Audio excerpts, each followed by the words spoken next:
पती पत्नीमध्ये वादविवाद झाल्यामुळे गोष्ट एवढी वाढली की पतीने पत्नीचा गळा दाबून खून केला। मानकापूर हद्दीत न्यू गांधी लेआउट मध्ये राहणारे हे दाम्पत्य होतं। 14 तारखेला मृत महिलेचा पती सुनील यदुवंशी वय 26 दुपारी 2 वाजता घरी आला। त्यावेळी मृत महिला राणी यदुवंशी वय 19 ही फोनवर कोणाशी बोलत होती। त्यामुळे दोघांमध्ये वाद झाला। सुनीलने राणीला मारले, नंतर राणीनेही सुनीलला मारले। वाद एवढ्यातच न थांबता एवढा वाढत गेला की सुनीलने राणीचा गळा दाबला आणि तिला जागीच ठार केलं। या सर्व घटनेची माहिती पोलिसांना मिळाल्यानंतर सुनील यदुवंशीवर गुन्हे दाखल करून त्याला अटक केली गेली। समोरील तपास मानकापूर पोलीस स्टेशनद्वारे सुरू आहे। याच्यामध्ये दावत लॉन या ठिकाणी एक घटना घडलेली होती। यामध्ये मेयो हॉस्पिटल यावरून आम्हाला 15 तारखेला सकाळी माहिती मिळाली की एका महिलेला उपचारासाठी आणलेलं आहे आणि ती मयत झालेली आहे। त्यामध्ये आम्ही तात्काळ घटनास्थळी व्हिजिट दिली।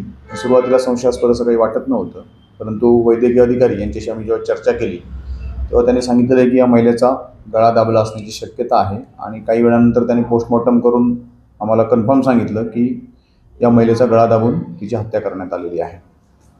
आमचा सर्वात पहिला संशय हा तिच्या नवऱ्यावर होता। तिचा नवरा जो आहे सुनील नारायण यदुवंशी यानं आम्हाला सुरुवातीला तपासामध्ये काही सहकार्य केलेलं नाही। तो असं सांगत होता की दुसरे कोणीतरी माझ्या घरी आले होते आणि त्यांनी हे कृत्य केलेलं असावं। त्यामुळे आमच्यासमोर एक मोठं आव्हान होतं की नवऱ्यानंच हे कृत्य केलं आहे की दुसऱ्या कोणी केलेलं आहे आणि काय कोणत्या उद्देशानं केलेलं आहे।